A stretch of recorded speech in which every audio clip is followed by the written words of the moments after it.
Halo, selamat datang di channel Underrated. Channel ini merupakan channel baru. Eh, saya terbilang reviewer baru untuk persoalan persepatuan sepak bola maupun sepatu futsal. Jadi nanti next kedepannya kita akan membahas sepatu-sepatu yang dianggap underrated ataupun dianggap second choice, pilihan kedua, underestimate, yang banyak orang remehkan, padahal sebenarnya mempunyai kualitas, mempunyai ketahanan, dan dari segi harga juga cukup murah, namun memberikan kalian suatu garansi baik dari kenyamanan, ketahanan, maupun lebih bagus dari sepatu-sepatu yang dianggap favorit. Jadi next ke depannya kita akan bahas-bahas sepatu yang underrated lah, sesuai dengan nama channel ini. Yang kita tahu kalau sekarang itu contohnya di sepatu-sepatu lokal, Specs Indonesia itu lagi marak-maraknya silo Lightspeed, termasuk yang kalian tahu yaitu Lightspeed 3. Namun berbarengan dengan itu muncul juga akselerator hypersonic, hyperspeed atau sejenisnya lah yang dari keluarga akselerator. Dan yang untuk pertama kali kita bahas adalah sepatu hypersonic, akselerator hypersonic. Jadi hypersonic sendiri kita akan bahas detail per detailnya ya. Kita akan bahas pelan-pelan. Kita akan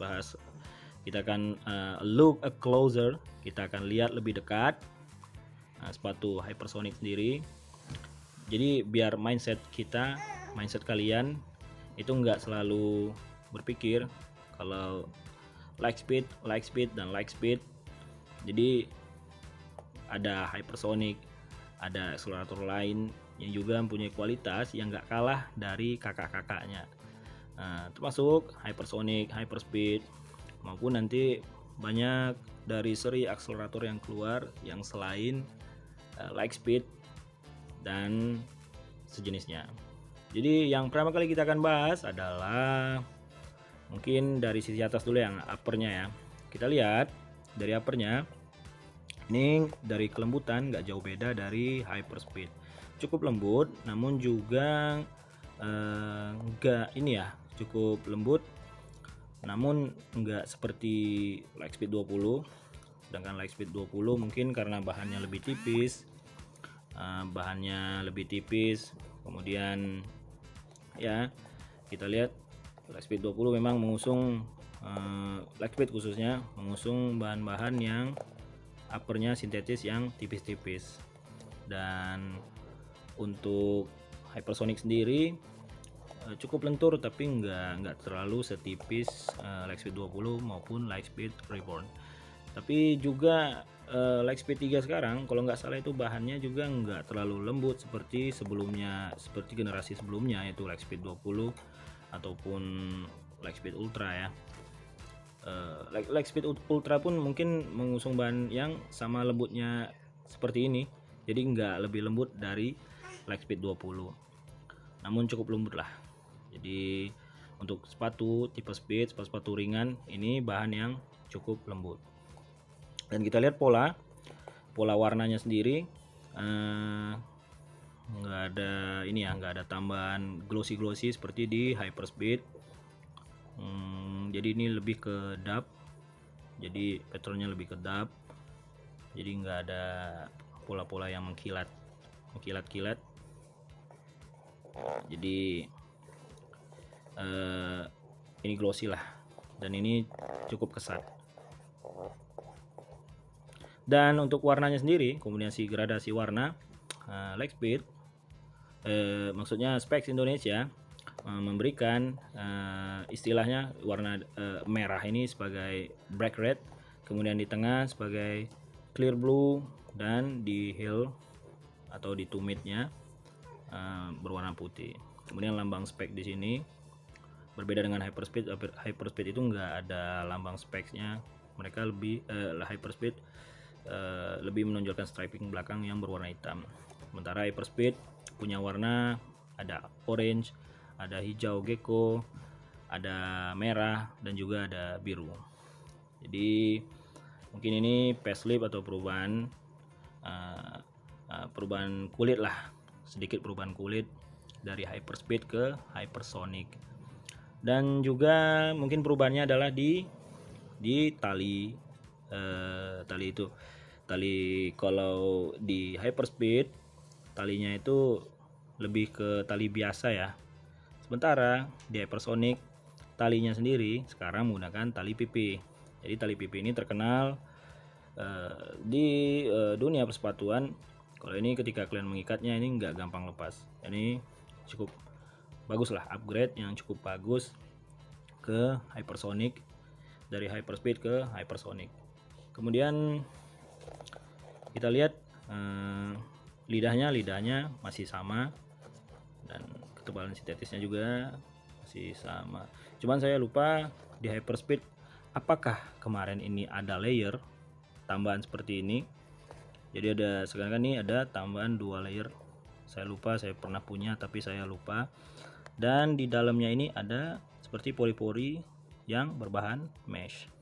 Jadi ini gunanya adalah ketika kaki kita berkeringat, ini gunanya mesh ini adalah untuk menyerap keringat di kaki kita saat bermain dengan intensitas tinggi. Mungkin kaki kita mengeluarkan keringat di dalamnya, jadi supaya kita tetap nyaman saat memakai sepatu ini. Jadi mesh ini berguna untuk menyerap keringat di kaki kita. Dan gunanya mesh ini juga satu lagi adalah layer tambahan ini mungkin untuk kenyamanan. Kemudian kita lihat padding heel-nya. Di heelsnya sendiri juga sama dengan yang hyperspeed punya. Jadi ini ya cukup ini ya, cukup nggak terlalu tebal juga nggak terlalu tipis, dan ini cukup lah. Saya udah ngerasakan, saya udah coba dan cukup nyaman. Padahal kaki saya kaki lebar ya, tipe kaki lebar, tapi cukup nyaman. Namun saya sedikit upsize dari 41 ke 42. Oke, jadi ini cukup bagus, dan dari bahannya sendiri juga cukup kesat. Estetisnya cukup kesat dan cukup baik. Kemudian di insole-nya, cuman saya yang agak kurang ini ya, yang agak menurut saya masih kurang itu adalah insole-nya. Di insole-nya sendiri ini nggak bisa dilepas nih, agak kelem mungkin ke dalamnya. Ini masih menggunakan insole biasa ya. Padahal sebelumnya kayak seri akselerator Lightspeed Reborn itu pola insole-nya ini lebih premium, ada polanya, dan gripnya juga agak lebih premium. Cuman kalau yang ini saya lihat biasa aja, nggak ada ini, cuma cukup tebal, namun ya biasa, nggak ada yang terlalu istimewa ya, walaupun ya cukup tebal. Kalau dibilang nyaman ya lumayan lah, tapi harusnya di seri akselerator harusnya installnya lebih premium, lebih ada polanya, dan lebih seharusnya agak dilebihkan. Namun it's okay, cukup nyaman. Sepatunya cukup impressive, cukup nyaman. Untuk dari segi tampilan juga cukup agresif untuk sepatu tipe speed. Kemudian kita lanjut ke outsole-nya. Di sole plate-nya sendiri memang sepatu tipe speed dari gabungan upper ke plate, dari sole plate-nya ini memang cenderung lebih tipis. Jadi tipe-tipe sepatu speed memang seperti ini, jadi cenderung lebih tipis karena lebih mengusung ke ringanan dan pergerakan, movement juga tricky dan akselerasi. Kemudian tipe sole yang seperti ini, yang modern sekarang, memang enggak ini, biasanya ini penuh seperti gini ya, penuh. Kalau yang ini sekarang ada kayak parit gini ya, ini. Jadi ini gunanya ada dua. Yang pertama adalah untuk gampang ketika kalian bergerak atau menekuk kaki kalian di setiap sprint, di setiap pergerakan kalian, ini lebih gampang untuk ditekuk. Kemudian yang kedua, untuk ketahanan sepatu itu sendiri. Jadi kalau dengan pola seperti ini, baik dari lem, upper, dan juga sole plate-nya itu lebih tahan ya, dan lemnya pun jadi enggak ini ya. Ini biasanya kalau yang penuh seperti ini sole plate-nya itu ketika ditekuk seperti ini nih, lemnya jadi gampang kebukaan di sini. Jadi sekarang dengan pola yang parit-parit seperti ini, ketika ditekuk jadi nggak terlalu banyak memakan ini ya, memakan upper dan juga sole plate-nya, juga lemnya juga nggak ini ya, lebih tahan. Jadi juga kegunaannya untuk endurance sepatu tadi. Nah, kemudian kita ke startnya sendiri. Kita tahu start dari tipe-tipe akselerator yang sekarang lebih banyak digandrungi dan selalu dipakai specs Indonesia memang model start seperti ini. Kita lihat, nah start blade, kalau kita namakan start blade ya, atau mungkin arrow karena menyerupai mata anak panah.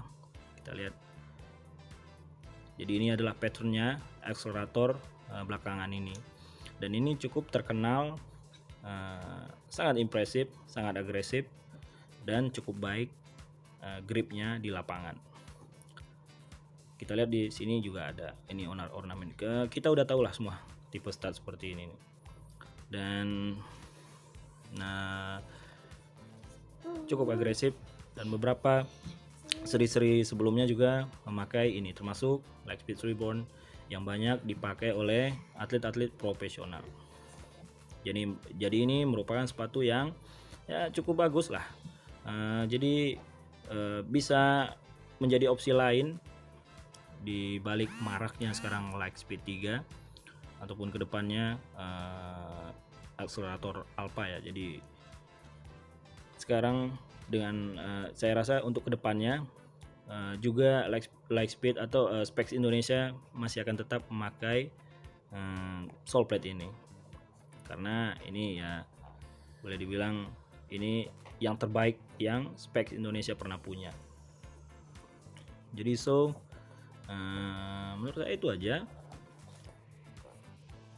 Dengan harga 429.000, jadi ini termasuk worth it lah. Dan ini mempunyai banyak kelebihan, mempunyai banyak hal yang boleh dibilang underrated, yang kalian sebenarnya ngincarnya Lightspeed 3. Namun menurut saya, kenapa enggak memiliki sepatu ini gitu, dengan ringannya, dengan nyamannya juga, menurut saya dari ketahanannya juga bagus. Jadi tunggu apa lagi, silahkan kalian beli, dan kalau masih tersedia di toko-toko terdekat di store-store di kota kalian. Jadi cukup segitu saja review dari saya. Oke.